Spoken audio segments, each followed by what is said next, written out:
Okay ना। अब आवाज नहीं भाई, आराम से सुनना है। कल क्लास लाइव नहीं थी, आज लाइव है क्लास।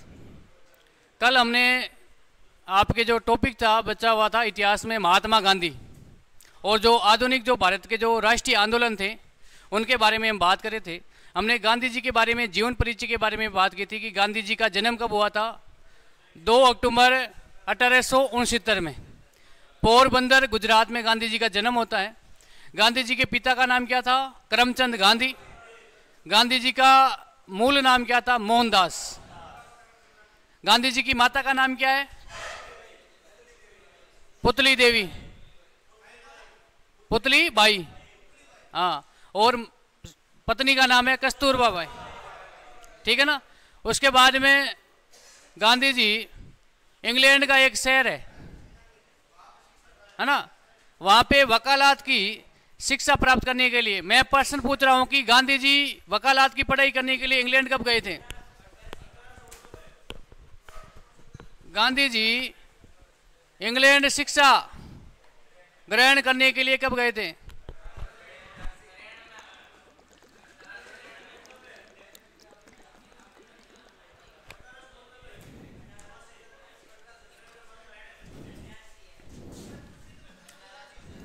कल मैंने लिखाया था, आपको याद है ना। गांधी जी इंग्लैंड के एक ब्रिस्टल शहर है, वहां पे वकालत की पढ़ाई करने के लिए जाते हैं। और कब जाते हैं? 1887। और फिर वापस कब आते हैं? 1991 में। फिर ध्यान रखना, सॉरी 1891 में ना, फिर 1893 में ध्यान रखना अफ्रीका जाते हैं दादा अब्दुल्ला का केस लड़ने के लिए। ठीक है ना। फिर अफ्रीका में गांधी जी ने अंग्रेजों के खिलाफ सत्याग्रह आंदोलन भी किए थे। उसके बाद में गांधी जी भारत आ जाते हैं और गांधी जी के राजनीतिक गुरु कौन थे? गोपाल कृष्ण गोखले। गांधी जी का सबसे प्रिय भजन क्या था? सबसे प्रिय भजन है रघुपति राधा राघव राम। और प्रिय गीत कौन सा है? अकेला चलो रे। उसके बाद में 9 जनवरी 1915 को गांधी जी भारत आ जाते हैं। भारत आने के बाद में गांधी जी का पहला आंदोलन, ध्यान रखना, बिहार में चंपारण में, ध्यान रखना, चंपारण बिहार में गांधी जी ने पहला आंदोलन किया था। कब किया था? 1917 में। ध्यान रखना, चंपारण बिहार में 3 कटिया एक पद्धति थी, नील की खेती से लेकर के किसान परेशान थे, तो गांधी जी ने वहां पे, ध्यान रखना, आंदोलन किया था। और उस आंदोलन में गांधी जी को क्या मिल गई थी? सफलता मिल गई थी। ध्यान रखना, गांधी जी लखनऊ अधिवेशन, कांग्रेस के लखनऊ अधिवेशन में 1916 में सार्वजनिक रूप से पहली बार क्या देते हैं? कांग्रेस के लिए भाषण देते हैं। लेकिन आपसे पूछ ले कि कांग्रेस के किस सम्मेलन में गांधी जी ने भाग लिया था? 1901 कलकत्ता अधिवेशन में। उसके बाद में आपसे पूछ ले कि कांग्रेस पार्टी के किस अधिवेशन में गांधी जी ने अध्यक्षता की थी? 1924 में बेलग्राम, जो कर्नाटक का अधिवेशन हुआ था, उस अधिवेशन में गांधी जी ने क्या की थी? अध्यक्षता की थी। उसके बाद में हमने अहमदाबाद के मील मजदूर आंदोलन के बारे में बात की थी। और इस आंदोलन में, है ना, 1918 में गांधी जी ने पहली बार भूख हड़ताल करने का निर्णय लिया था। भूख हड़ताल शब्द का प्रयोग किया था गांधी जी ने भारत में। उसके बाद में बात करें, एक खेड़ा आंदोलन है। खेड़ा वर्तमान में कहाँ पे है? गुजरात में। खेड़ा सत्याग्रह आंदोलन। नेक्स्ट बात करें खेड़ा, भाई इनको क्रम से याद कर लेना। खेड़ा सत्याग्रह, सत्याग्रह या खेड़ा किसान आंदोलन। खेड़ा किसान आंदोलन, ऐसी बात करो। खेड़ा किसान आंदोलन, किसान आंदोलन, ये कब हुआ है? 1918। ठीक है ना। अब इस समय गांधी जी भाग नहीं लेते। यहां पे क्या हुआ था? खेड़ा में किसानों की फसल नष्ट हो गई थी। ये खेड़ा किसान आंदोलन कहां पे है? गुजरात में भाई, गुजरात में। गांधी जी के जो प्रमुख आंदोलन लिखा रहा हूं, इनको क्रम से याद कर लेना, क्रम से पूछा जा सकता है। पहला हमने चंपारण पढ़ा है, चंपारण के बाद में अहमदाबाद मील मजदूर, उसके बाद में खेड़ा किसान आंदोलन। अब इसमें गांधी जी खुद स्वयं भाग नहीं लेते हैं। गांधी जी के प्रतिनिधित्व के रूप में कौन जाते हैं? सरदार वल्लभ भाई पटेल। और ध्यान रखना, सरदार वल्लभ भाई पटेल, इस आंदोलन का नेतृत्व कौन करते हैं? नेतृत्व करते हैं सरदार वल्लभ भाई पटेल। वल्लभ भाई पटेल, पटेल, ठीक है ना। लेकिन ध्यान रखना, इस आंदोलन में क्या मिलती है? सफलता,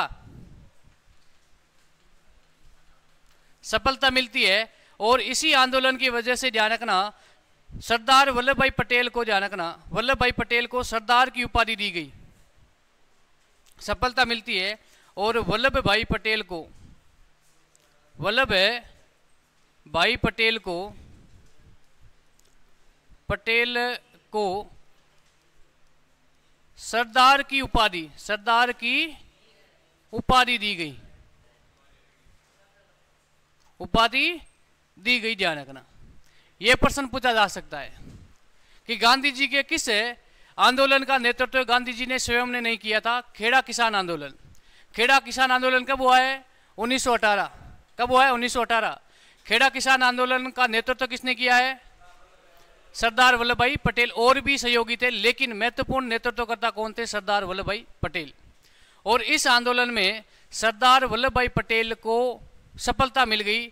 और वहाँ की जो इस आंदोलन में जो महिलाएं शामिल थी, उन महिलाओं ने ध्यान रखना सरदार वल्लभ भाई पटेल को सरदार की उपाधि दी।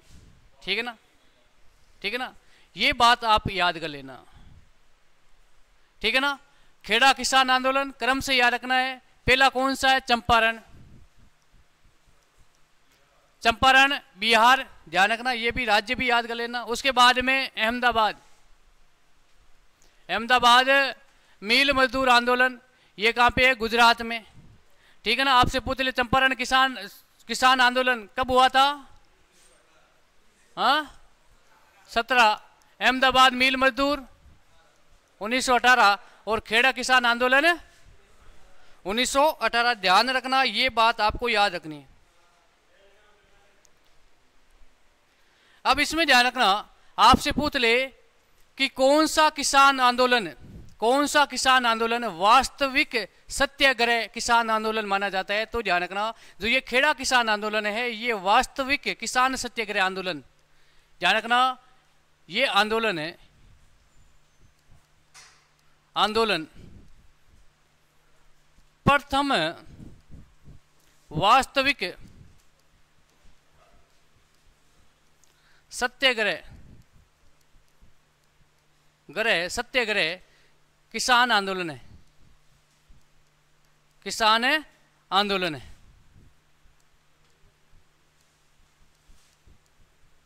आंदोलन है। उसके बाद में एक अंग्रेजों ने कानून बनाया था, उस कानून का नाम है रोलेट एक्ट। कौन सा कानून है? Rowlatt Act. प्रश्न क्या आएगा?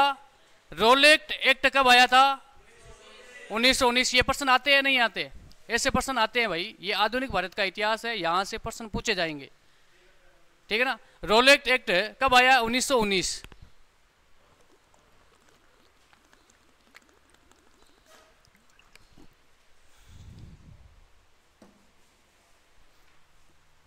एक अंग्रेज अधिकारी था जिसका नाम था रोलेट, उसकी अध्यक्षता में, ध्यान रखना, एक एक्ट आता है, अधिनियम आता है जिसका नाम है रोलेट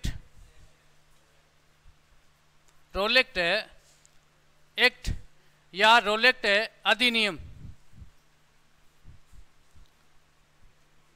या कानून। अंग्रेज अधिकारी था, उसका नाम था रोलेट, उसके नेतृत्व में यह कानून बना था। और यह कब आया था? 1919। सीधा प्रश्न पूछा जाएगा कि रोलेट एक्ट अधिनियम कब पारित किया गया? 1919 में किया गया। ठीक है ना, 1919 में। लेकिन ध्यान रखना, इस अधिनियम पे एक ध्यान रखना अंग्रेज अधिकारी था जिसका नाम था रोलेट, उसकी अध्यक्षता में, ध्यान रखना, इस पे बात कब से हो रही थी? 1917 में। लेकिन ये कानून पारित कब हो गया था? 1919। आपको याद क्या रखना है? 1919। ये कानून बनकर के विशेषकर ब्रिटेन से भारत में आ जाता है। अब इस कानून का मतलब यह है, इस कानून का मतलब यह है कि अंग्रेजों ने कहा है कि कोई भी भारतीय नागरिक यदि अंग्रेजों के खिलाफ आवाज उठाएगा तो उसे सीधे ही जेल के अंदर डाल दिया जाएगा। और इस एक्ट के तहत यदि आपके ऊपर मुकदमा हो गया, इस कानून के तहत आपको यदि सजा मिल गई, तो आप न तो वकील कर सकते हो और न ही आपको आपकी सजा माफ की जाएगी और न ही इसकी कोई सुनवाई की जाएगी। मतलब जेल का मतलब जेल, सजा आपको मिल गई है तो मिल गई है, ठीक है ना। और इस कानून को अंग्रेजों ने कहा है कि आतंकवादी विरोध अधिनियम, है ना। इस कानून का अंग्रेजों ने नाम क्या दिया? आतंकवादी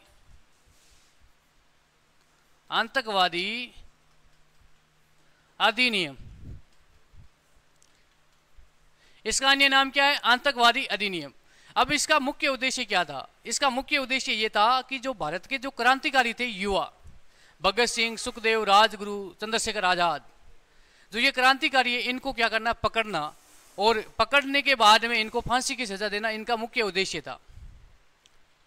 और अंग्रेजों ने ध्यान रखना, भगत सिंह, सुखदेव, चंद्रशेखर आजाद जो ये क्रांतिकारी थे, इन्हें आतंकवादी घोषित कर रखा था कि ये देश के लिए क्या है?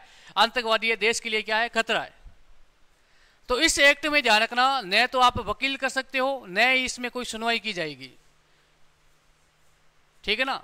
और इसीलिए इस कानून को क्या कहा जाता है? काला कानून।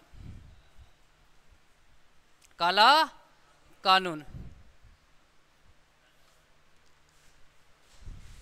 कोई भी अंग्रेजों के खिलाफ यदि आप आवाज उठाओगे तो आपके खिलाफ क्या की जाएगी? कानूनी कार्रवाई की जाएगी। और इसे बिना अपील, बिना वकील या बिना दलील का कानून भी कहा जाता है। इसे बिना वकील, बिना अपील और बिना दलील का कानून भी इसे कहा जाता है, ध्यान रखना। इस कानून में न तो आप क्या कर सकते हो? अपील कर सकते हो, न आप क्या कर सकते हो? वकील कर सकते हो, और न इसमें क्या कर सकते हो? दलील, ठीक है। ये बात आपको याद रखनी है। इस कानून के तहत यदि आपको गिरफ्तार कर लिया गया तो आप गिरफ्तार ही रहोगे। और ये एक्ट किसके नेतृत्व में आया था? रोलेक्ट एक्ट, अंग्रेज एक रोलेक्ट नाम का एक अंग्रेज अधिकारी था, उसके नेतृत्व में आया था। फिर ध्यान रखना, इसके विरोध में पंजाब का एक शहर अमृतसर, वहां के एक स्थानीय किसानों ने इसके विरोध में, ध्यान रखना, जो पंजाब के क्रांतिकारी थे उनको क्या कर लिया था? गिरफ्तार कर लिया था। और इसके विरोध में ध्यान रखना प्यारे बच्चों, एक सभा बुलाई गई पंजाब में, और उस सभा पे ध्यान रखना एक अंग्रेज अधिकारी था जिसका नाम था जनरल डायर, जिन्होंने अंधाधुंध गोलियां चला दी थी और कई हमारे भारत के वीर सपूत क्या हो जाते हैं? शहीद हो जाते हैं। और उस घटना को क्या कहा जाता है? जलियांवाला बाग हत्याकांड, ठीक है ना भाई। जलियांवाला बाग हत्याकांड कब हुई है? 13 अप्रैल 1919 में। और किस कानून का विरोध करे थे? रोलेक्ट एक्ट का क्या करे थे? विरोध करे थे। लेकिन इसमें बच्चों ध्यान रखना, जो गिरफ्तार किए गए ना, जो पंजाब के, ध्यान रखना, पंजाब के जो प्रमुख क्रांतिकारी थे उनको छुड़वाने की मांग करी थी, लेकिन जनता पे गोली चलवा दी गई। तो नेक्स्ट लिखना, जलियांवाला बाग हत्याकांड।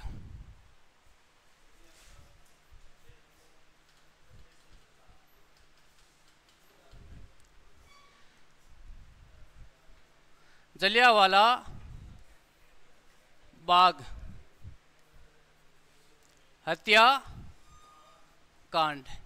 कब हुआ है? डेट याद रखना है, 13 अप्रैल 1919, ठीक है ना। सबको याद है, आप सबको याद है, ध्यान रखना। देखो ध्यान रखना, एक डॉक्टर सत्यपाल और एक है सैफुद्दीन कुचिल, है ना। ध्यान रखना, दो क्रांतिकारी थे पंजाब के, एक का नाम है डॉक्टर सत्यपाल और एक है सैफुद्दीन कुचिल।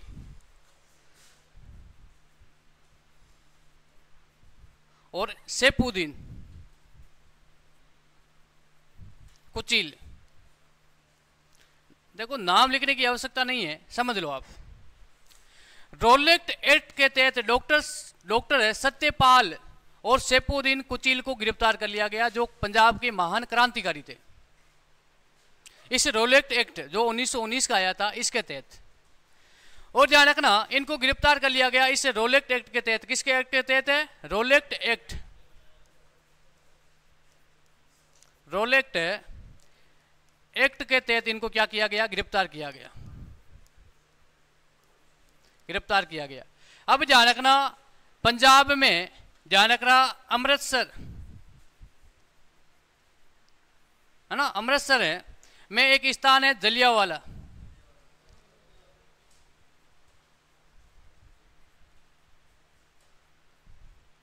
जलियांवाला बाग, वहां पर लगभग कहते हैं कि लगभग 1200 से लेकर के 1500 किसान, ध्यान रखना फिक्स आंकड़े नहीं है, प्रमाणिक कोई आंकड़े नहीं है, अनुमान लगाया जाता है कि 1200 से 1500 किसान क्या कर रहे थे? शांतिपूर्ण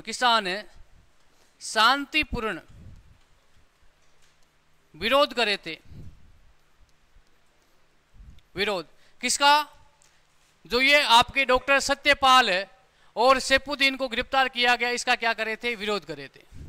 ध्यान रखना यहाँ पे ये एक बाग है, ये जलियांवाला बाग है। ध्यान रखना खुला स्थान था, इसके चारों तरफ दीवार थी। और ध्यान रखना यहाँ पे किसान क्या हो गए थे? इकट्ठा हो गए थे कि भाई जो हमारे क्रांतिकारी डॉक्टर सत्यपाल और सैफुद्दीन, इनको गिरफ्तार किया गया है, इनको हमें छुड़वाना है। ध्यान रखना उस समय पंजाब का अंग्रेज सैनिक अधिकारी था जिसका नाम था जनरल डायर, जिसे ओ डायर भी कहा जाता है। ठीक है ना, एक ये भाई डायर याद कर लेना। अब ध्यान रखना ये एक सैन्य अधिकारी है। क्या है? सैन्य क्या है? अधिकारी है। इसको सूचना मिल गई कि भाई किसान इकट्ठा हो रहे हैं, हम पे हमला भी कर सकते हैं। तो इन्होंने अपने सैनिकों को, ध्यान रखना अपने जो सैनिक थे उन्हें क्या आदेश दिया कि इन पे क्या कर दो? इनको अंधाधुंध गोली शुरू कर दो। यहाँ पे एक बहुत बड़ा कुआं था, यहाँ पे निकलने के लिए गेट ही एक ही था। तो ध्यान रखना कुछ जो किसान थे इस कुएं के अंदर अपनी जान बचाने के लिए कूद जाते हैं और उन किसानों की क्या हो जाती है? मौत हो जाती है। फिर ध्यान रखना ये जनरल डायर है। दुर्भाग्य की बात क्या है? इसमें सैनिक कौन है? भारतीय। मरने वाले कौन है? भारतीय। सैनिक कौन है? भारत के हैं। और मरने वाले भी कौन है? भारत के। अपनों ने लूटा, ध्यान रखना वो ना, एक हमें तो अपनों ने लूटा, गैरों में कहाँ दम था। हमारी किश्ती वहां डूबी जहां पे पानी कम नहीं अधिक था, है ना, क्योंकि जनसंख्या हमारी अधिक थी, अंग्रेज कम थे, है ना। किश्ती को घमंड था कि मेरी किश्ती कभी भी नहीं डूब सकती है ना, चाहे कितना भी गहरा हो पानी। लेकिन एक बार समय का भरोसा नहीं है, एक बार की समय घटना है कि कम पानी था, उसमें वो उसकी जो किश्ती थी वो डूब गई थी, भिजती है ना वो नाव होती ना, वो डूब गई। तो ये ध्यान रखना अंग्रेज पूरे भारत में कितने थे? 20-25 हजार अंग्रेज थे, लेकिन पूरे भारत पे अधिकार कर लिया था। मरने वाले भारतीय और मारने वाले भारतीय। इंजॉय कौन कर रहे थे? अंग्रेज। मेरी बात सुनो, हल्दी घाटी का युद्ध आपने पढ़ा है ना। हल्दी घाटी के युद्ध में ध्यान रखना मुगल सेना में कौन थे? राजपूत। मान सिंह सेनापति थे। और महाराणा प्रताप की सेना में भी, भाई मेरी बात सुनो, हिंदू थे। दोनों तरफ हिंदू सेना थी। एक तरफ नाम किसका है? मुगलों का। एक बदायूनी का एक गवर्नर था, बदायूनी, जिससे बदायूनी कहा जाता है, बदायूनी है ना, वो भी अकबर की सेना में साथ में था। वो कट्टर इस्लामिक था। वो जितने भी हिंदू थे उन्हें काफिर क्या कहते थे? काफिर कहते थे। वो बिना बुलाए हल्दी घाटी के युद्ध में आ जाता है। तो एक अकबर का सेनापति था, उसने कहा कि मैं कंफ्यूज हो गया कि भाई कौन सी हमारी सेना है, कौन सी अकबर प्रताप की सेना है। तो बदायूनी ने कहा है कि तुझे, तेरा काम क्या है? काटना। दोनों तरफ कौन है? हिंदू है। दोनों तरफ राजपूत है, तू काट। हमारे सैनिक कटे तो भी काट दे, जितना हो सके उतना मार। और फिर ध्यान रखना उसने जो सैनिक थे उनके खून से, ध्यान रखना, अपनी दाढ़ी को लाल रंग से रंगा था, इतने कट्टर इस्लामिक थे, ठीक है ना। और अंग्रेजों ने भी ये किया, सैनिक हमारे, मरने वाले हमारे, और ध्यान रखना। लेकिन एक हमारा भारत माता का एक वीर सपूत, जिसका नाम आपने सुना भी होगा, जिन्होंने इंग्लैंड में जाकर के इसे जनरल डायर की हत्या कर दी थी, नाम था उधम सिंह, ठीक है ना। इस उधम सिंह ने, ध्यान रखना, उधम सिंह ने, ध्यान रखना, इंग्लैंड में जाकर के हत्या कर दी थी। ये वहां पे जाकर के एक पार्टी में एंजॉय कर रहा था, है ना, दारू पी रहा था, महिला मित्र के साथ में डांस कर रहा था। उधम सिंह पहुंच गया, एक नौजवान, देखो मेरी बात सुनो, उधम सिंह से हमें क्या सीखना चाहिए। उधम सिंह ने छोटी अवस्था में ही अपना लक्ष्य निर्धारित कर लिया था कि मेरा अंतिम उद्देश्य क्या है, इस जनरल डायर को मारना। इंग्लैंड चला गया, देख लो आप, इंग्लैंड जाकर के उसे मार देता है। लेकिन दुर्भाग्य की बात क्या है, यहां से ध्यान रखना, ये डायर इन किसानों को मार करके कहां जाता है, अमृतसर स्वर्ण मंदिर में। और स्वर्ण मंदिर में एक इनकी समिति थी स्वर्ण मंदिर की, उन्होंने ध्यान रखना इस जनरल डायर को सम्मानित किया था। वास्तव में ये दुर्भाग्य की बात है, जनरल डायर किसको मार के आया, किसानों को। सम्मानित कौन करे है, हमारे भारत के। तो ये ध्यान रखना, जलियांवाला बाग हत्याकांड किसके खिलाफ हुआ था, ध्यान रखना, इस रोलेक्ट एक्ट के तहत। जो पंजाब के दो क्रांतिकारी थे, डॉक्टर सत्यपाल और एक, ध्यान रखना, सैफुद्दीन कुचिल, इनको गिरफ्तार कर लिया गया, इनको छुड़वाने के लिए, ठीक है ना। ये रोलेक्ट एक्ट हो गया। उसके बाद में बात करें खिलाफत आंदोलन, ठीक है ना। नेक्स्ट लिखना 1919 में खिलाफत आंदोलन। भाई ये लगभग है ना, ये डेट याद कर लो, डेट याद कर लो, खिलाफत आंदोलन ध्यान रखना। नेक्स्ट लिखना 1919 का खिलाफत आंदोलन,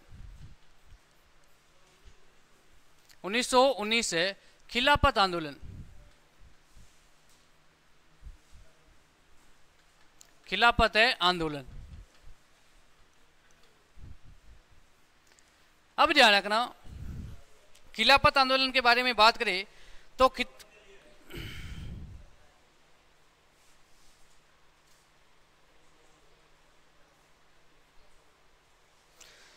अब समझना, खिलाफत आंदोलन 1919। अब समझना, ब्रिटेन और तुर्की के बीच में एक संधि होती है ना। ध्यान रखना, प्रथम विश्व युद्ध के बाद में, समझना, प्रथम विश्व युद्ध के बाद, ध्यान रखना, प्रथम विश्व युद्ध बच्चों ध्यान रखना 1914 से लेकर के 1918 तक। बाद ध्यान रखना, ब्रिटेन यानी अंग्रेज और ध्यान रखना तुर्की के मध्य संधि हुई,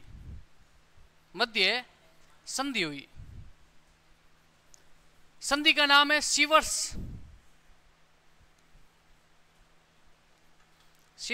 या सीकवर।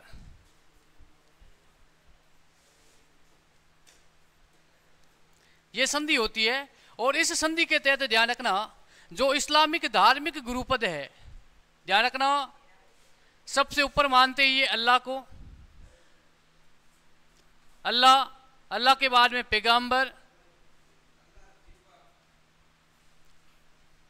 पैगंबर के बाद में खलीफा। और ध्यान रखना, इस संधि के तहत ध्यान रखना, जो ये इनका धार्मिक गुरुपद है ना, धार्मिक गुरुपद है, ध्यान रखना।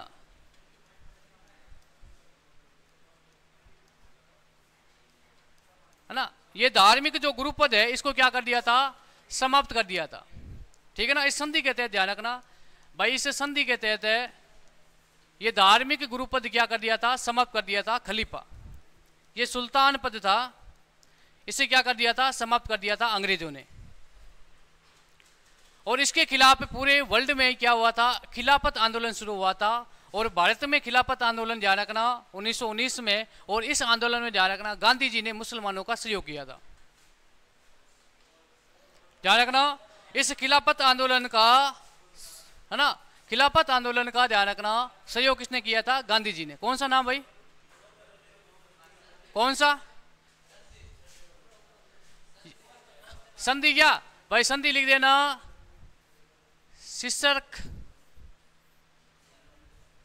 संधि। ये तुर्की और इंग्लैंड के बीच में, अंग्रेजों के बीच में हुई। ये इतने ज्यादा डीप से पढ़ने की आवश्यकता नहीं है। खिलाफत आंदोलन, और इस आंदोलन में ध्यान रखना हमने हिंदू मुस्लिम भाई भाई का क्या दिया था? नारा दिया था। ध्यान रखना क्या दिया था? हिंदू मुस्लिम में भाई भाई का नारा दिया था। और ध्यान रखना जो इस्लामिक पवित्र पद था खलीफा, इसकी मांग पुनः की थी, लेकिन अंग्रेजों ने कहा कि ये कोई पद वापिस पुनः स्थापित नहीं होगा। और ध्यान रखना खिलाफत आंदोलन, मैं आपसे पूछ लेता हूं, भारत में खिलाफत आंदोलन का नेतृत्व किसने किया?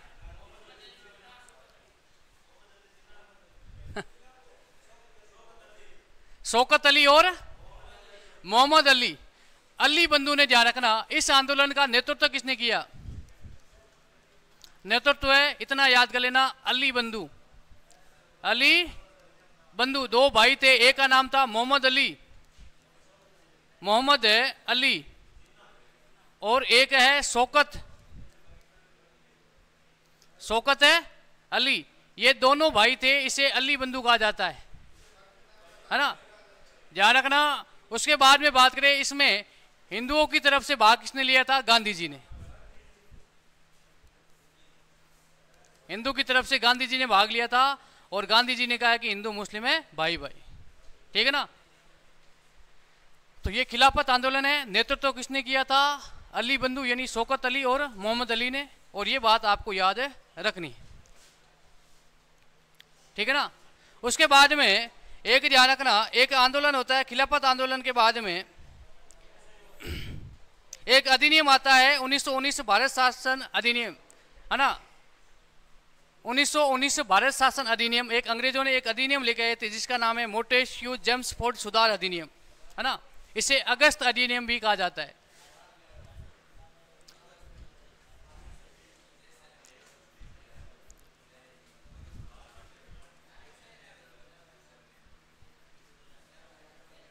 चेम्सफोर्ड अधिनियम, ध्यान रखना, इसे भारत शासन अधिनियम भी कहा जाता है। 1919 भारत शासन अधिनियम, अधिनियम, बस इतना याद कर लो। मोंटेस्क्यू जेम्सफोर्ड अधिनियम कब आया है? 1919 में। ध्यान रखना कब आया है? 1919 में। ध्यान रखना 1919 में। ठीक है ना? ये कब आया है? 1919। आपसे पूछ रहा हूं, मैं पूछता हूं कि भारत शासन अधिनियम जिससे सर्वाधिक हमारा वर्तमान का संविधान प्रभावित है ना, कौन सा अधिनियम था? 1935 भारत शासन अधिनियम। सीधा बैठ देख दो ना, सीधा। हाँ, तुझे बोल रहा हूं। ठीक है ना? ये आपको सन याद रखने, ज्यादा इसमें कुछ नहीं है। उसके बाद में ध्यान रखना, उसके बाद में गांधी जी ने एक आंदोलन शुरू किया था, आपको सभी को पता है, असहयोग आंदोलन। ठीक है ना? नेक्स्ट लिखना असहयोग आंदोलन, असहयोग आंदोलन।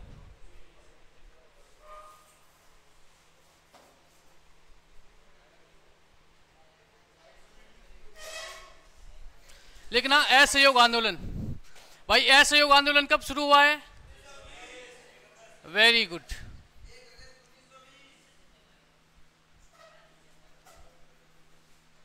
असहयोग आंदोलन ये शुरू कब हुआ है? 1 अगस्त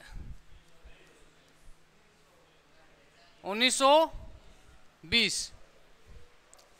ध्यान रखना, एक अधिवेशन होता है, कांग्रेस का अधिवेशन होता है, ध्यान रखना, कलकत्ता अधिवेशन 1920।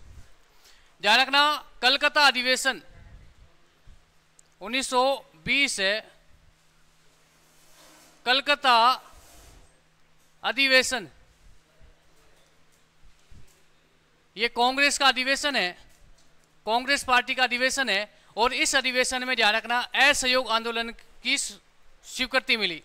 गांधी जी ने मांग की थी कि भाई हम क्या करेंगे, असहयोग, अंग्रेजों का सहयोग नहीं करेंगे। और ध्यान रखना, इस अधिवेशन, कलकत्ता अधिवेशन 1920 के अधिवेशन में कांग्रेस के अध्यक्ष कौन थे? लाला लाजपत राय। ध्यान रखना, अध्यक्ष कौन थे? लाला लाजपत राय। ठीक है ना, ये क्या थे? अध्यक्ष थे। और ये 1 अगस्त 1920 को ये आंदोलन क्या हो जाता है? शुरू हो जाता है। ध्यान रखना, आंदोलन शुरू हो जाता है। लेकिन गांधी जी ने इस आंदोलन को क्या ले लिया था? वापिस ले लिया था। क्यों ले लिया था, आप बता सकते हो क्यों? चोरा चोरी हत्याकांड। ध्यान रखना, मैं आपसे प्रश्न पूछ लेता हूं कि चोरा चोरी हत्याकांड किस स्थान पे हुआ था? गोरखपुर, यूपी। गोरखपुर, यूपी में 1922 डेट कोई बता सकता है क्या? 5 फरवरी 1928, सॉरी 1922 है ना भाई, 1922 में। ध्यान रखना, ये जो असहयोग आंदोलन है इसकी शुरुआत हुई है 1920 में, और 5 फरवरी 1922 को ध्यान रखना एक घटना होती है। ध्यान रखना, एक स्थान है यूपी में, ध्यान रखना, चोरा चोरी एक है गोरखपुर। ध्यान रखना, गोरखपुर यूपी में एक स्थान है। यहां पर आंदोलनकारियों ने, ध्यान रखना, एक यहां पे पुलिस चौकी थी। क्या थी? पुलिस चौकी। और इस पुलिस चौकी में, ध्यान रखना, इसे जला करके क्या कर दिया था? नष्ट कर दिया था। इसमें कितने पुलिसकर्मी मारे गए? लगभग 22 है ना, मतलब 22 इसमें सिपाही मारे गए। तो गांधी जी ने कहा कि मेरा ये उद्देश्य नहीं है कि हिंसा फैलानी, मेरा उद्देश्य है अहिंसा। ठीक है ना, तो गांधी जी ने, ध्यान रखना, असहयोग आंदोलन वापिस ले लिया था।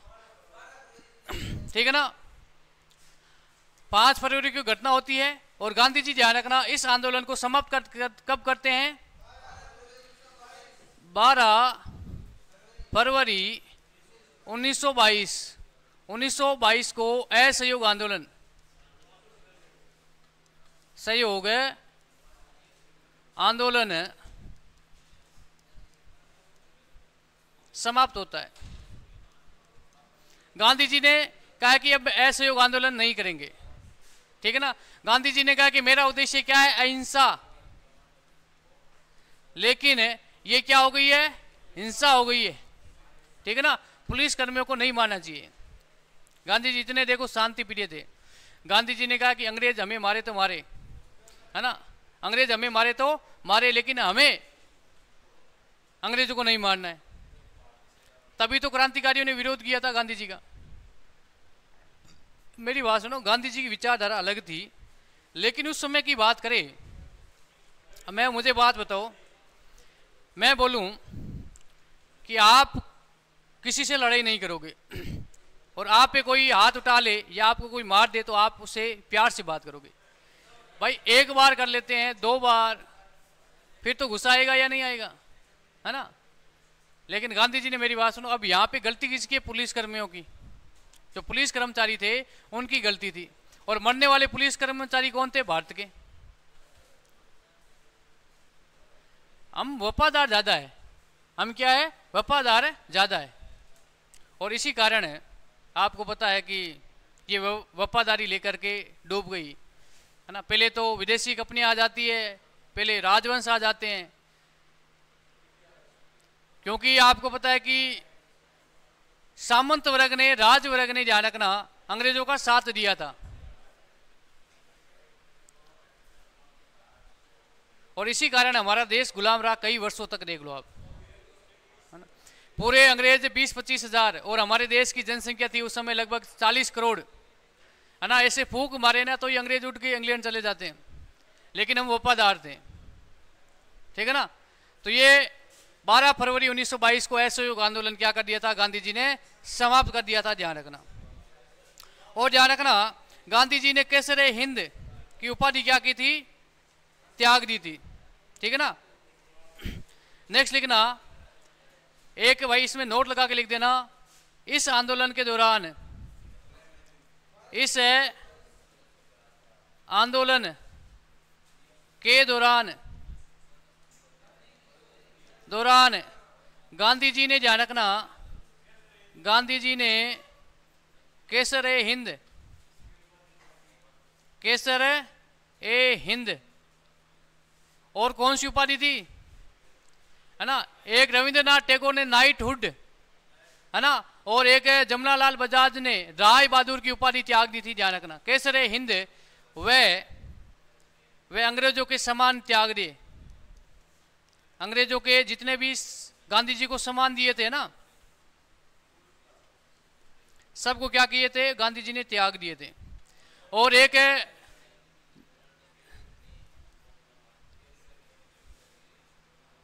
जगमोहन बजाज, इन्होंने ध्यान रखना राय बहादुर की उपाधि,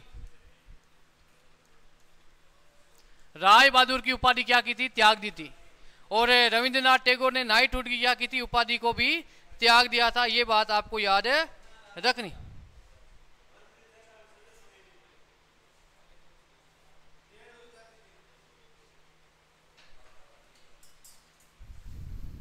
अच्छा, ये जमनालाल है ना भाई,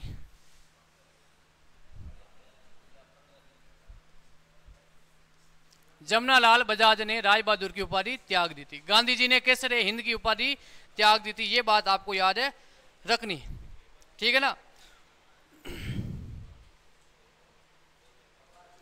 उसके बाद में बात करें, फिर बात करें 1923 में एक पार्टी की स्थापना होती है, स्वराज पार्टी, ठीक है ना। ये प्राचीन घटना ही लिख रहा हूं, 1923 में स्वराज पार्टी की स्थापना किसने की है, मोतीलाल नेहरू और कौन थे, CR दास, ठीक है ना, 1923, ठीक है ना। हाँ, प्रयागराज वर्तमान में ना यूपी में, ध्यान रखना।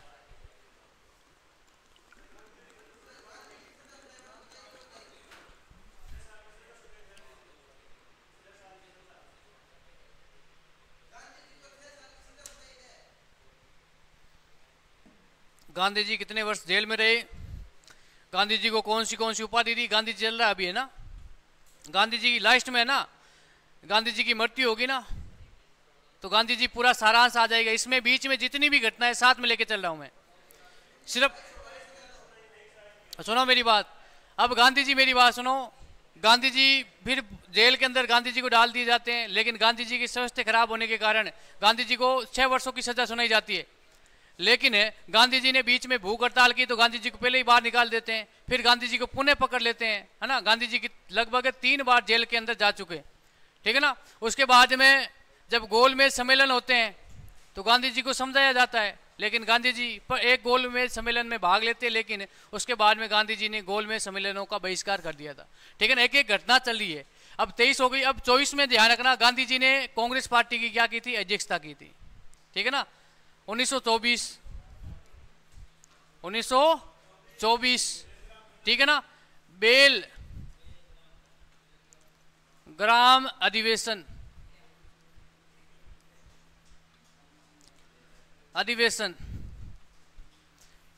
जो कहां पे है, कर्नाटक में,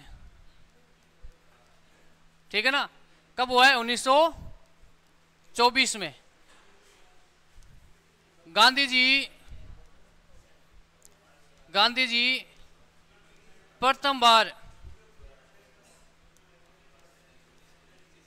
कांग्रेस के क्या बने हैं, अध्यक्ष बने,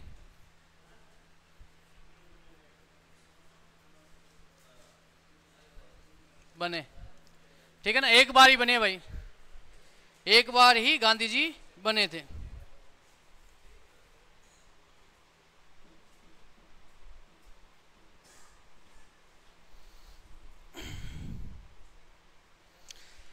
नेक्स्ट बात करें साइमन कमीशन, ठीक है ना। बीच में और भी घटनाएं हैं, लेकिन सीधे आ जाते हैं 1927, है ना, महत्वपूर्ण है एग्जाम की दृष्टि से। 19, है ना, 1927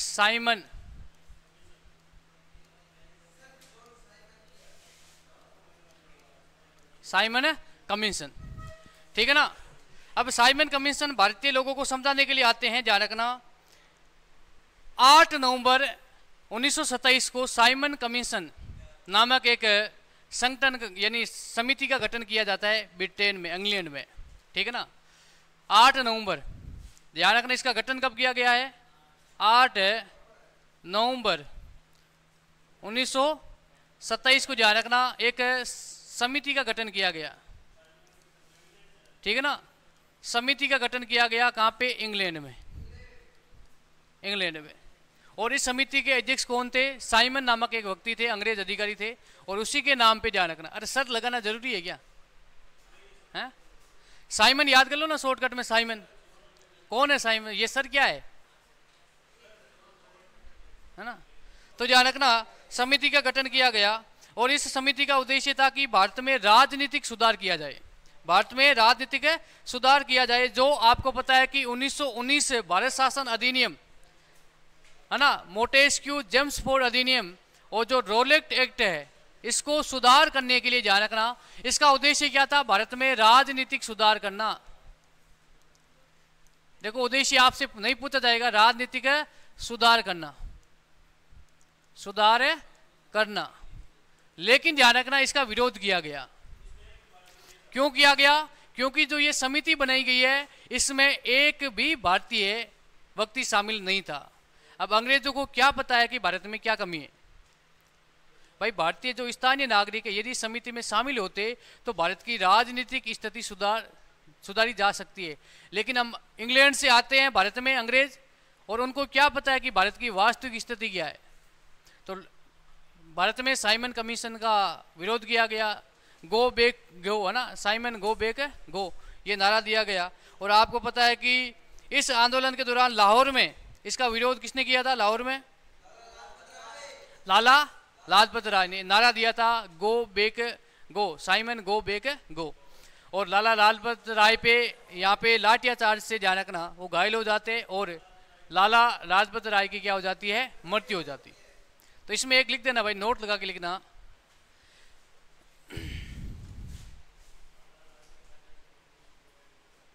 लिखना 3 फरवरी 1928 को साइमन कमीशन मुंबई लौटता है।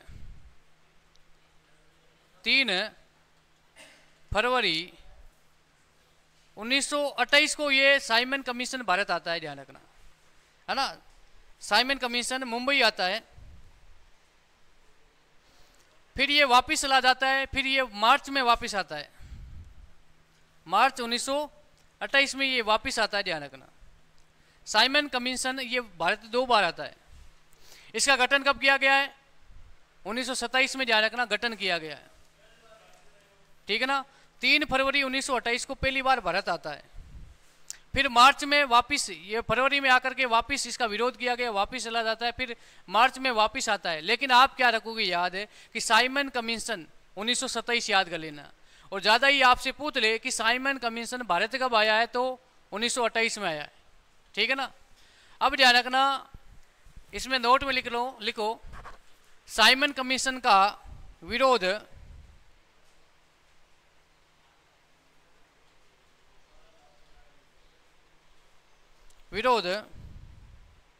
लाहौर में लाला लाजपत राय है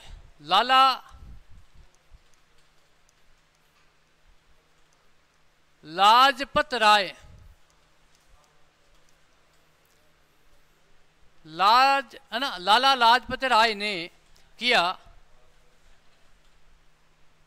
पुलिस द्वारा लाठीचार्ज होने की वजह से लाला लाजपत राय की मृत्यु हो गई।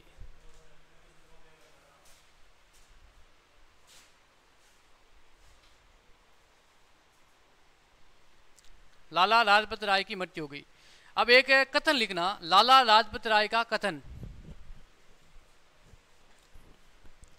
लिखना मेरे ऊपर जो, देखा कथन लिखना मेरे ऊपर जो लाठियों के प्रहार किए, मेरे ऊपर जो लाठियों के प्रहार किए गए हैं, वही एक दिन ब्रिटिश साम्राज्य, वही एक दिन ब्रिटिश साम्राज्य के ताबूत की आखिरी साबित होगी, आखिरी कील साबित होगी, ताबूत की आखिरी कील साबित होगी।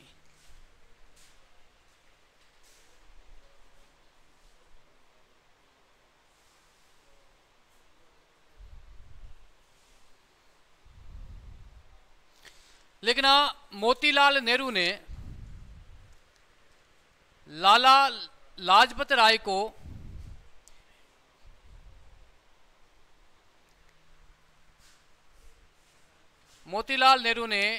लाला लाजपत राय को प्रिंस एगम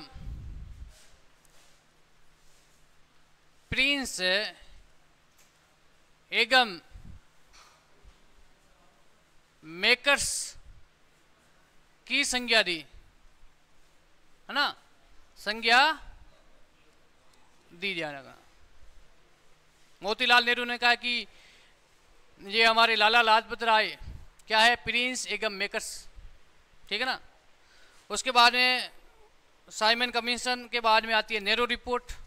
नेक्स्ट लिखना 1928 नेहरू रिपोर्ट, बस याद कर लेना 1928 नेहरू रिपोर्ट,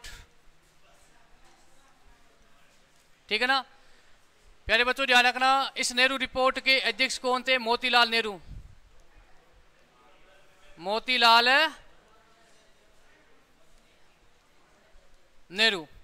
है ना। पंडित जवाहरलाल नेहरू के पिताजी थे। मोतीलाल नेहरू की अध्यक्षता में नेहरू रिपोर्ट आती है 1928 में। अब इसमें ध्यान रखना, बात करें दो बातें याद रखना, मौलिक अधिकार की सबसे, भारतीय मौलिक अधिकार की सबसे प्रत्यक्ष या मजबूत मांग।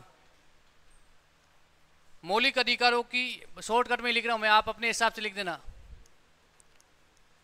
मौलिक अधिकारों की प्रत्यक्ष व मजबूत मांग, मजबूत है मांग। नेक्स्ट लिखना संविधान की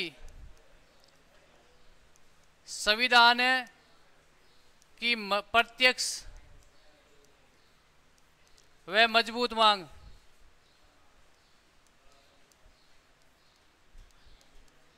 ठीक है ना। अब ध्यान रखना, मुस्लिम लीग ने इसका विरोध किया और मुस्लिम लीग के एक सदस्य थे मोहम्मद अली जिन्ना ने 1928 में नेहरू रिपोर्ट आती है। उसके बाद में एक वर्ष के बाद में मोहम्मद अली जिन्ना ने एक 14 सूत्री एक मांग रखी। ध्यान रखना, ये नेहरू रिपोर्ट कब आई है? नेहरू रिपोर्ट में मैं समझा देता हूँ। ये मोतीलाल नेहरू जी के नेतृत्व में ये रिपोर्ट एक अंग्रेजों के सामने प्रस्तुत की कि भाई हमारे लिए क्या होना चाहिए, एक संविधान होना चाहिए और हमारे संविधान का निर्माण कौन करेगी? संविधान सभा। संविधान में क्या होने चाहिए? मौलिक अधिकार होने चाहिए। अब मुस्लिम लीग को लग रहा था कि ऐसे तो भारत और पाकिस्तान का विभाजन होगा नहीं, तो इसी के विरोध में ध्यान रखना एक मुस्लिम लीग के सदस्य थे मोहम्मद अली जिन्ना, जिन्होंने ध्यान रखना 1929 में 29 में ध्यान रखना 14 सूत्रीय मांग रखी। किसने रखी है? मोहम्मद अली जिन्ना ने। मोहम्मद अली जिन्ना ने, ध्यान रखना अली जिन्ना, ये मुस्लिम लीग के एक सदस्य थे। ठीक है ना। अब बात करें, और इसी 14 सूत्री मांग को भारत और पाकिस्तान के विभाजन का नींव का पत्थर माना जाता है। ठीक है ना। ये मोहम्मद अली जिन्ना की 14 सूत्री मांग भारत पाकिस्तान की विभाजन का नींव का पत्थर है ना, पत्थर माना गया है।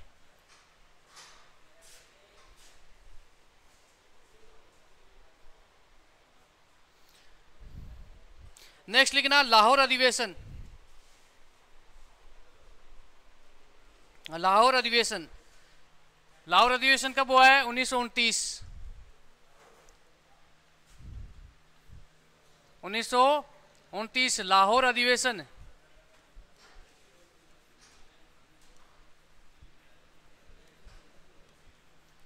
ठीक है ना। अध्यक्ष कौन थे? पंडित जवाहरलाल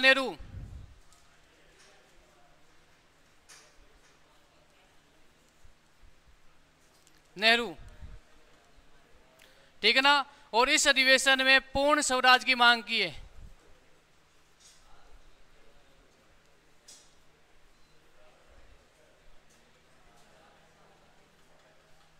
मांग, ठीक है ना।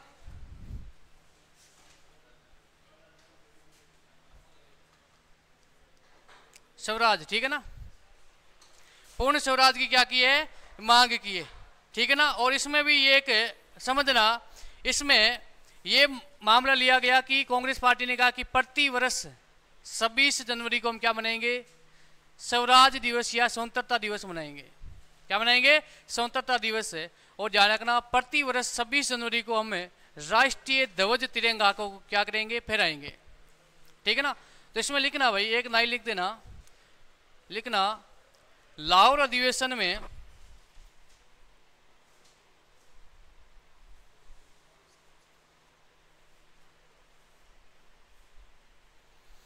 लाहौर अधिवेशन में 31 दिसंबर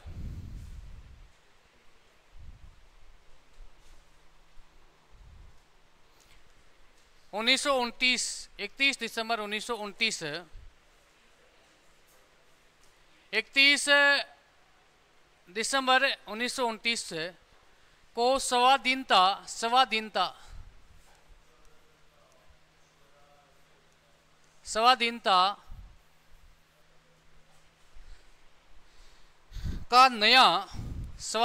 का नया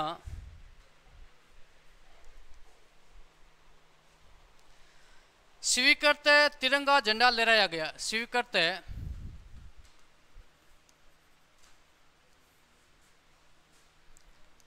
नया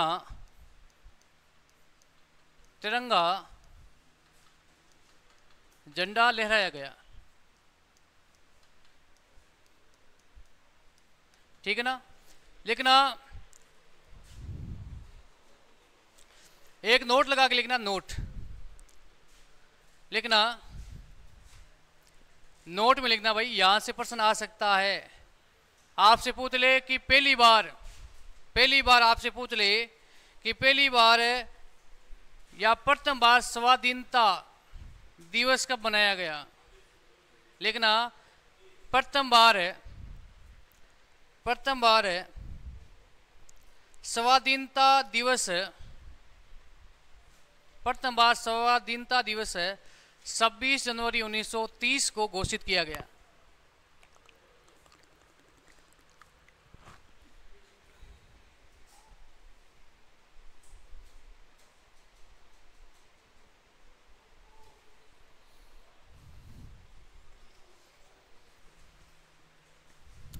ठीक है ना।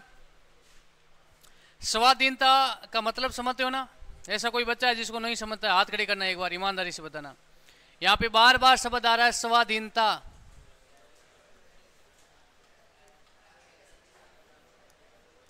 स्वाधीनता, और कोई बताएगा स्वाधीनता? सबको समझ में है ना? अरे हाथ खड़े कर दो यार, इसमें क्या है? नहीं पता ना? स्वाधीनता का मतलब है स्वतंत्रता, आजादी। ठीक है ना। स्वाधीनता, आपसे पूछ ले कि पहली बार स्वाधीनता यानी स्वतंत्रता कब, 26 जनवरी को मनाने की घोषणा कब की? 1930 में। स्वाधीनता का मतलब है आजादी या स्वतंत्रता। हाँ, घोषणा की थी 31 दिसंबर 1929, लेकिन मनाया कब किया गया? 26 जनवरी 1930। ठीक है ना। नेक्स्ट है अंतिम आंदोलन, लिख दो, गांधी जी का है, लिखना भाई, सविनय अवज्ञा आंदोलन। सविनय अवज्ञा आंदोलन।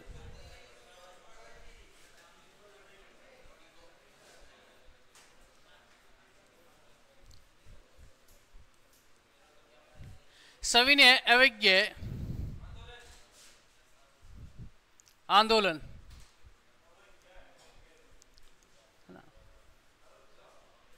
है ना।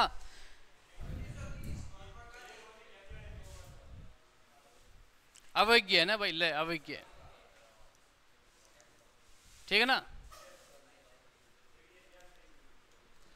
ठीक है, क्या करूं? अरे है ना, ये भाई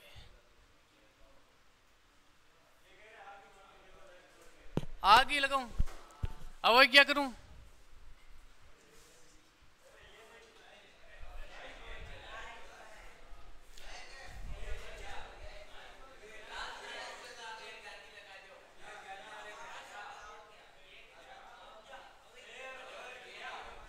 अरे अवज्ञा है ना, आ नहीं है, ठीक है ना।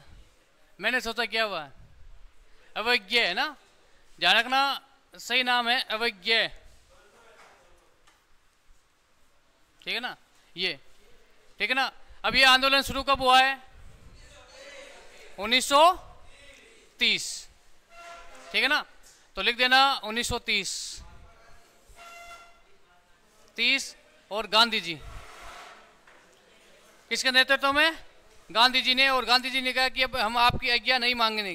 क्या नहीं मानेंगे? आज्ञा, भाई आप जो आदेश करोगे इसको हम नहीं मानेंगे, ठीक है ना। फिर ध्यान रखना 12 मार्च 1930 से लेकर के 6 अप्रैल 1930 तक गांधी जी ने दांडी यात्रा भी निकाली थी, ठीक है ना। नेक्स्ट लिख देना भाई, नेक्स्ट लिखना दांडी यात्रा, अंतिम लिख देना दांडी यात्रा या नमक यात्रा, लिखना 12 मार्च 1930 से 12 मार्च 1930 से 6 अप्रैल 1930, 12 मार्च 1930 से 6 अप्रैल 1930 तक गांधी जी ने, ठीक है ना, गांधी जी ने नमक कानून तोड़ने के लिए दांडी यात्रा शुरू की, ठीक है ना। अब गांधी जी के साथ में कितने थे, है ना भाई, कितने अनुयायी थे? लगभग गांधी जी के साथ में थे 78 अनुयायियों के साथ में गांधी जी निकले थे। गांधी जी को पहले ही गिरफ्तार कर लिया था। गांधी जी ने कहा कि मैं, गांधी जी साबरमती आश्रम से निकलते हैं, है ना, और फिर वहां पे दांडी नामक स्थान पे जाकर के गांधी जी ने कहा कि मैं क्या करूंगा, जो ये नमक बना रहे हैं, है ना, इन नमक को, कानून को मैं क्या करूंगा, अंग्रेजों का तोड़ूंगा, ठीक है ना। गांधी जी को गिरफ्तार कर लिया गया, ठीक है ना। फिर गांधी और इरविन समझौता होता है, गांधी जी और इरविन समझौता, ठीक है ना। फिर गांधी जी ने कहा कि जो ब्रिटेन में गोलमेज सम्मेलन होता है 1930, 31 और 32, तो एक बार कांग्रेस के प्रतिनिधित्व के रूप में गांधी जी गोलमेज सम्मेलन में भी भाग लेते हैं। फिर गांधी जी और डॉक्टर भीमराव अंबेडकर के बीच में पुनः समझौता भी होता है, ठीक है ना। यह समझौता होता है जेल के अंदर, गांधी जी उस समय जेल के अंदर थे, ठीक है ना। गांधी जी ने भूख हड़ताल की थी, ठीक है। तो भाई आज के लिए इतना ही। जय हिंद, जय भारत।